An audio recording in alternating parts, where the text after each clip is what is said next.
From time to time, I like to find 1/18 scale figures that will work even if they have very static poses and are not articulated.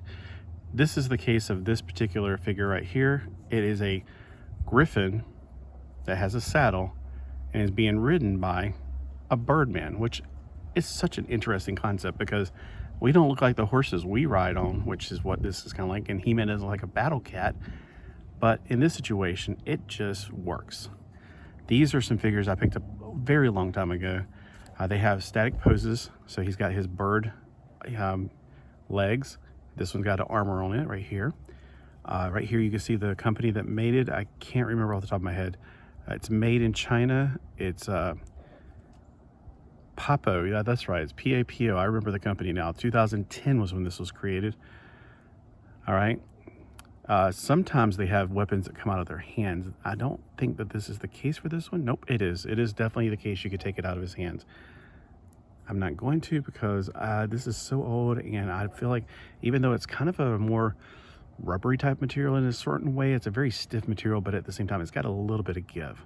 So it's not like very brittle plastic, but the sword may be.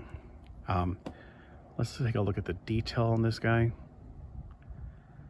The weathering they did to make him look really good. He's got a serpent looking head on his dagger right here. And then he's got some shoulder armor. Overall, he looks really nice. Let's look at the actual steed that he has. He's got armor just like a horse would have. A saddle very similar to the way the horse would have one. Strapped on a little bit differently because honestly, when you're flying, he's going to go down and up instead of just left and right and forward and back. So he's got a lot more different ways to go. So you don't want your steed bucking you with your armor, not, just putting it from here to here, but also in different places, like to the chest armor. Okay, we can see he's got the bird's claws in the front, but he also has very much like a lion or a tiger or a bear. Oh my, back right here, he has a tail like a lion would, and the back paws like a lion. So he is definitely an interesting character. His eyes are very well painted on this character. So there are other figures that this might be able to be comparable to. Here is a 8 centimeter Microman figure. You can see he's a little bit shorter. Would he be able to ride the steed? Yes, and I think he looks very good doing that. A bug riding a bird. We have other figures like, say, Omax. Omax is very close to the same scale. It's pretty much dead on. And would he be able to ride it? Let's bend his knees a little bit. And let's get him on there. And here he goes. He is going off to terminate the alien races or whatever he's after. And then one of my favorite characters, Aquaman.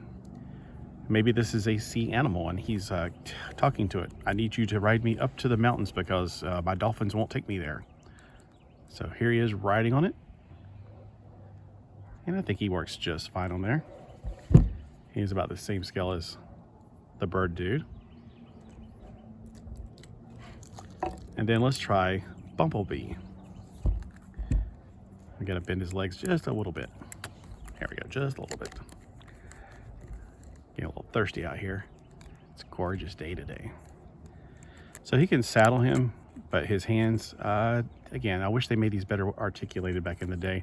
They had better articulation than the original Bumblebee, but those arms, it's like you did such a great job on the legs. Why are the arms so stiff? But hey, we're not here to rag on one thing or another. And then let's see if we can have another bug, a different bug, right on in. She's a bit bigger. She's more of a 4-inch, but still in the 1/18 scale.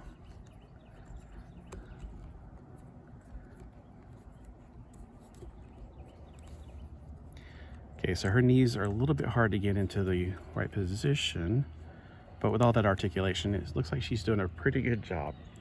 I think I found that if you put her wings back, they don't pop off as easily, but then it's hard to put her to sit, like lay down in a case or something. So that's not a good situation. All right, is there any other characters in here that we want to try out? Not today. All right, and that's just a little case of my currently favorite new or just current figures I'm really digging. I don't know if you've ever tried a Papo figure or figurine. I got this at Toys R Us back in the day when Toys R Us was still a thing. Sadly, they're not. And they were on clearance, and I was like, yeah, they look really cool. They've had all kinds of other figures and steeds and things like that. When I was a kid, I used to go to the mall with my parents, and my dad and I would go over to the KB Toys, and I would always want these little figures that weren't articulated. I think they were smaller than this, like knights, and they had knights on horses. I thought they looked so cool, but Dad was like, no, you're not going to enjoy them. They don't do anything. They just stand there. And I was like, yes, but my imagination is what would fuel this. That's what I feel about this. Even though it's not articulated, just having adventures with it in your mind, creating stories, it's all part of the fun and the fantasy. Again, I love things based on cartoons and comic books, obviously, but I also like things that I can create my own universe, my own fantasy. Like, is this a good guy or is this a bad guy? Or is it just somebody who, is just wanting you to leave his family alone? Or is he actually going out and conquering other people and trying to take them? It's up to you. That's one of the wonderful things about playing, even into adulthood. You get to just release your mind for a few hours. And if nothing else, it looks fantastic on the shelf. And you don't have to worry about it having like any hinge joints. There is some seam lines, unfortunately, right here, from where it was just too big to cast as one thing. So the front paws have some seam lines, but it's not like as ridiculously defined as, say, one of these guys. Well, these are actually pretty good, but those knees, yeah, you can see where they got pins showing, and that pin's coming off. Or, obvious knee holes right here. So whether you want something for your shelf to present as just something that looks good from all angles, except maybe this angle, or you want something new to create a new fantasy part in your world, I would recommend picking up a Papo. You might be able to pick them off on the internet. They're not going to be cheap, I guess, because of the fact that shipping these things, they're extremely heavy for what you got. This is probably the exact opposite. This is really light.